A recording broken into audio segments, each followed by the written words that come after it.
আপাতত অন্নপূর্ণা ভাণ্ডার আর ডিএ দুটোই ভোগে। কেমন লাগছে বলো অন্ধভক্তরা?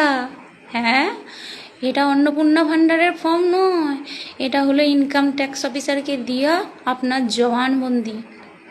এই ফর্মে সব কিছু ফিল আপ করার জন্য বলা হয়েছে, শুধু এটিএম কার্ডের পিন নাম্বারটা চাইতে ভুলে গেছে, মনে থাকেনি চাইনি। ইয়েস, এই ফর্মে কি নাই বলুন, একে একে বলি, যারা পেয়েছেন হাতে তারা জানে। এই ফর্মটা হলো লক্ষ্মীর ভাণ্ডার থেকে যারা অন্নপূর্ণা ভাণ্ডারে নেয়ার চেষ্টা করছেন, সোজা কথা হলো লক্ষ্মীদের অন্নপূর্ণাতে পৌঁছানোর জন্য এই অন্নপূর্ণাদের 12 পাতার পরীক্ষা দিতে হবে। এটা অন্নপূর্ণা ভাণ্ডার নয়, এটা হলো আপনার 14 গোষ্ঠীর ষষ্ঠী পূজার ফর্দ। ইয়েস, এর মধ্যে কি নাই, এর মধ্যে আপনার কটা বাচ্চা আছে, আপনার বাচ্চাগুলো পোলিও খেয়েছে কিনা, এখনও খাচ্ছে কিনা, এমনকি আপনার কটা পলিসি আছে সেটারও নাম্বার দিতে হবে। আমার একটা কথা হলো, কেন দেবো রে ভাই পলিসির নাম্বার? কেন?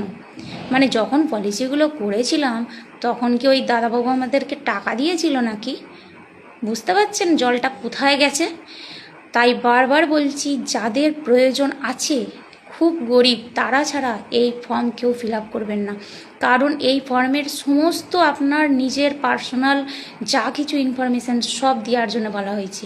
বুঝতে পারছেন ব্যাপারটা কোথায় পৌঁছাচ্ছে? হ্যাঁ, আপনি ধরুন আপনার সমস্ত ইনফরমেশান আপনি দিয়ে দিলেন, সেটা সরকারের হাতে চলে গেল। সরকারের হাতে যাওয়া কোন মানুষের হাতে পৌঁছাবে, সেই মানুষটা সৎ না অসৎ, আপনি সেটা জানবেন কি করে? আপনি কি জানতে পারবেন? সে হয়তো অসৎ মানুষ, সে এমন কিছু করলো হয়তো আপনার সব ফাঁকা করে দিল, তখন কি করবেন? বারবার বলবো, খুব সাবধান, কারণ এটা অন্নপূর্ণা ভাণ্ডার নয়, এটা হলো, আপনারা বলুন, আমি অনেকগুলো বলেছি।